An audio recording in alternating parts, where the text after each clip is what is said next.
Hello, everyone. Welcome to the next lesson that we have for this week. Again, I appreciate your flexibility in learning via videos, but hopefully you're getting the content. And this one should be a short one. So, end of the week, shorter lesson. You have just a couple things you need to do for homework.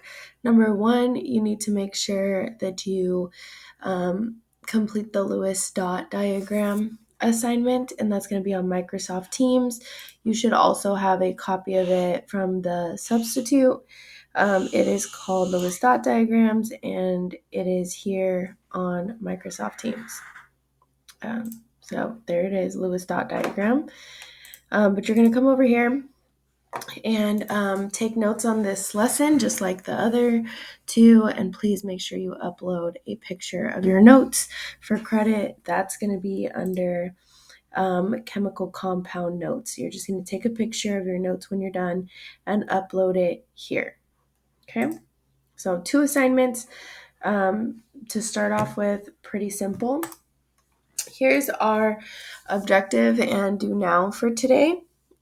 So first of all, the objective states, and it has been the same, I will be able to describe the main features of chemical reactions. In order to do that, we've looked at atoms, and now we're looking at how atoms bond. But first, we kind of have to hone in on how atoms share electrons, and with that, then we're talking about once atoms have bonded, they form chemical compounds. So I know this is called chemical bonding, but that'll be by the end of the lesson that we'll get to like the complete chemical bonding. Right now we're learning about chemical compounds. So we're still within bonds. And how do atoms share electrons? Well, we talked about it before when we drew out Bohr and Lewis diagrams last class. So a Bohr model and a Lewis diagram are two different ways to show kind of like the seating chart or the electron configuration. Now, this do now is asking you to draw a Bohr model and a Lewis model for aluminum. This is on that homework for Lewis dot diagrams. One of them asks you to draw aluminum. So this will be good practice. If you're watching this and actually doing the work, you'll be able to see me do it right now. So I would encourage you to pause the video, try this on your own. If you cannot do it on your own, then I'm going to go over it in this next slide. So aluminum. Let's open up the periodic table, the one that I've sent out to you guys. If you just type it into Google, it's the first one. Okay, and I believe it says aluminum. So AL. Oh my gosh, my mouse is not working. Here we go, aluminum. There it is. It has an atomic number of 13, which means it has 13 protons, which means it therefore has 13 electrons, because atoms are not are neutral and need the same number of positive protons as it has negative electrons. So 13 electrons. So we can go over here. I wrote it down here.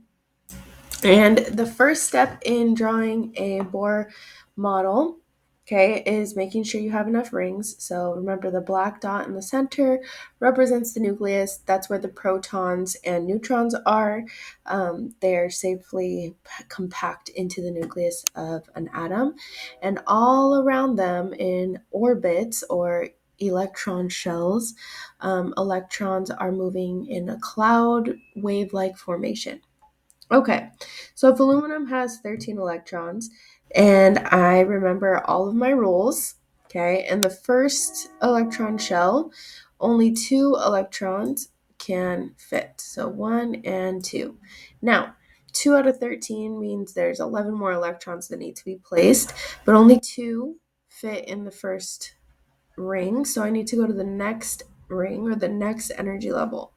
And again, we move clockwise. So this is number 3, 4, 5, 6. Now, what's interesting about this again is I have not filled up this. Oops, I messed something up. There we go. There we go. I'm glad I caught that. So 2 in the first ring and 4 in the second ring. I'm not done putting on electrons, but I want to make sure that I haven't filled this ring up. The second ring can have 8 electrons. So far, I only have 4, so it's okay to keep putting more. So 5, 6, 7, and 8. Bam. Okay, so now the second ring is filled, and I have 1, 2, 3, 4, 5, 6, 7, 8, 9, 10 electrons placed. There's 13 electrons total. So in the outermost ring, 1, 2, and 3. Now remember, I highlighted the outermost electrons purple because the outermost electrons are valence electrons. Okay, valence electrons, highlighted here in purple, are the electrons that are going to determine how that element is able to behave. Okay, so if I go from a completed Bohr model to a Lewis dot diagram, a Lewis dot diagram only shows valence electrons. Okay, so if there's 3 valence electrons, I'm going to rewrite them by placing the element symbol here. Al stands for aluminum. You can see that on the periodic table. And then I'm going to put 3. Oops. Whoa. Sorry. Whoa. 3 electrons around there. 1, 2, 3. Okay. And that is my Lewis dot diagram, only showing the valence electrons. These are the spots where aluminum can share electrons with other elements. So that leads us to our lesson for today on chemical compounds, right? If I know that aluminum has this space to be able to connect to up to 3 different places with other elements, it's going to form a compound more than likely. So what is a compound? Moving forward, a compound is a chemical combination of 2 or more elements in a specific proportion. So what does that mean? For the example, water.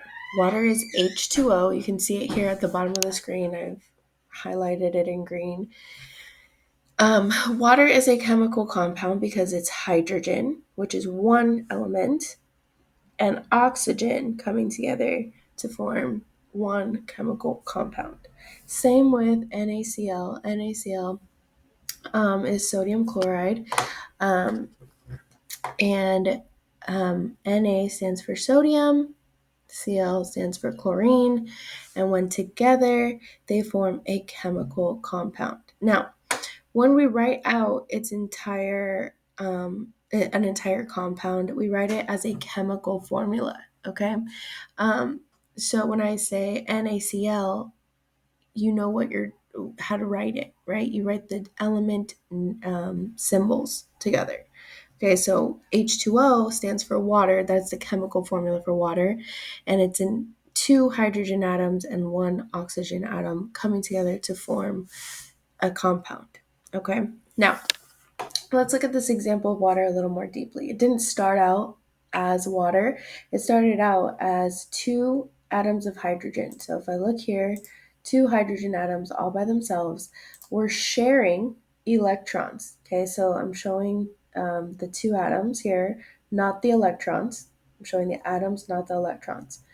And then here, if we add 1 atom of oxygen, then these 3 atoms are going to share electrons to where they're holding on to one another, and you have 2 hydrogens and 1 oxygen making 1 molecule of water. If I were to write this as its chemical formula, I would take the element of hydrogen, and knowing I have to have 2 hydrogen, we put a little 2 hanging off the side, kind of like a little buddy. That's called a subscript. We'll see that in a minute.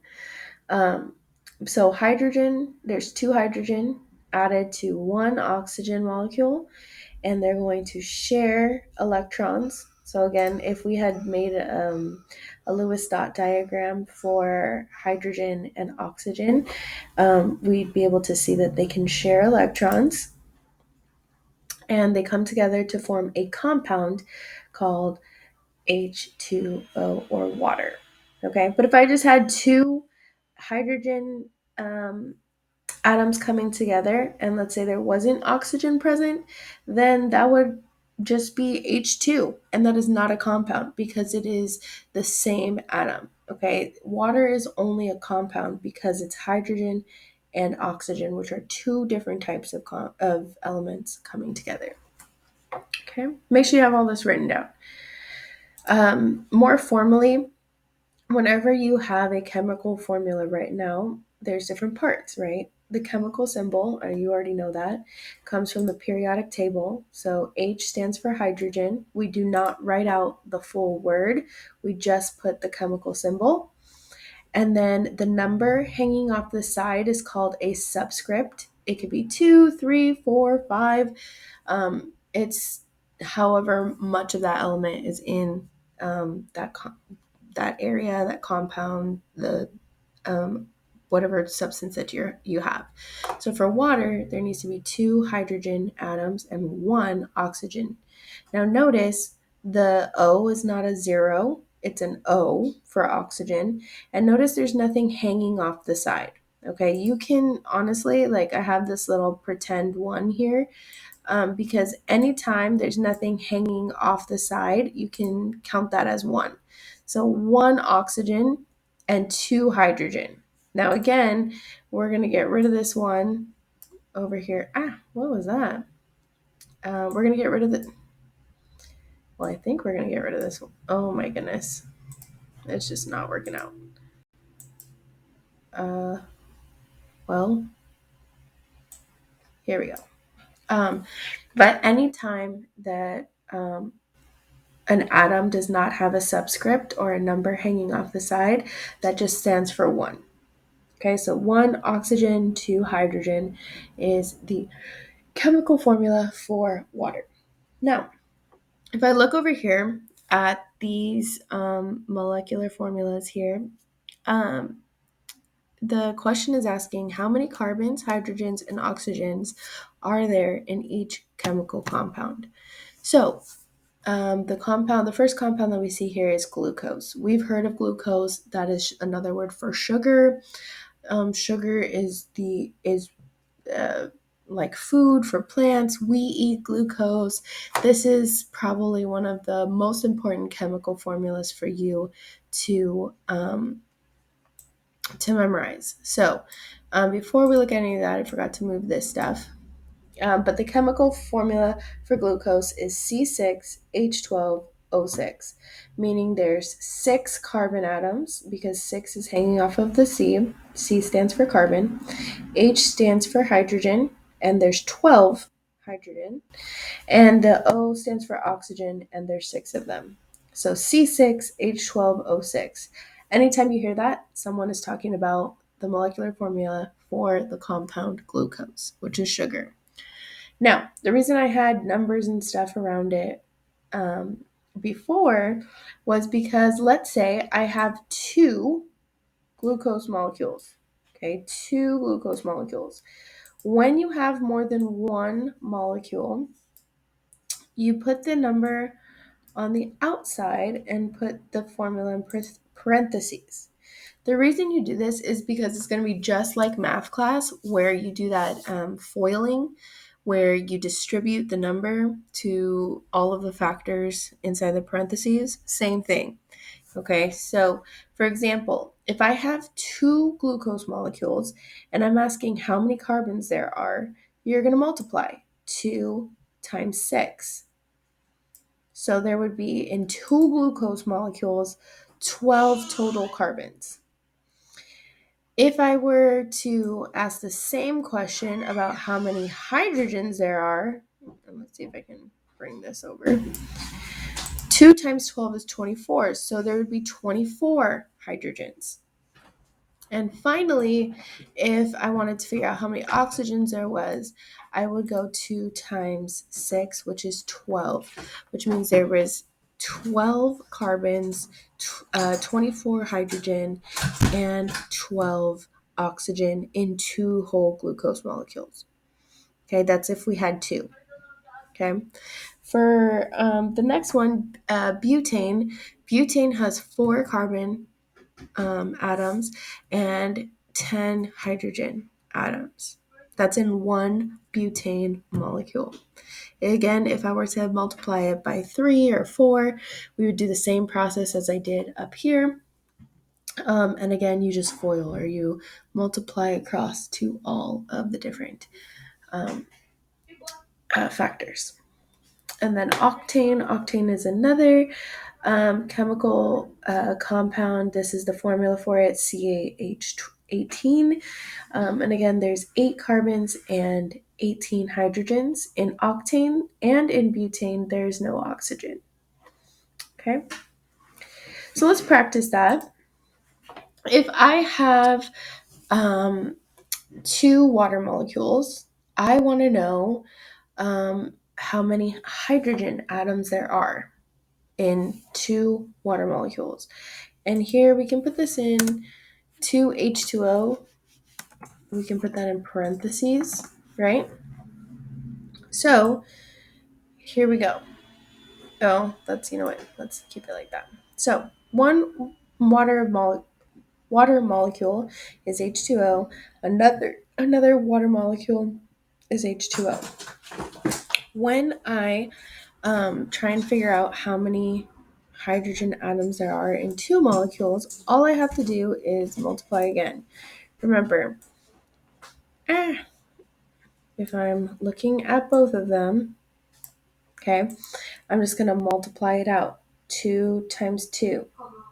So there would be 4 hydrogen molecules, and 2 times that imaginary 1 is going to be 2. Okay, so if I wrote it out, let's see, 4 hydrogen atoms and, 2 oxygen atoms total. Okay, next one. Sorry, and I have that here. I don't know why I didn't.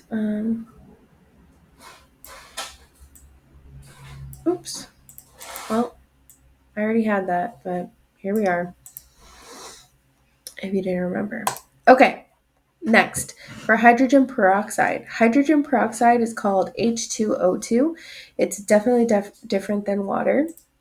How many hydrogens do I have in one molecule of H2O2? Well, I have 2 hydrogens. Let's see here. And 2 oxygens. And I don't see any carbons, so I'm going to put a 0.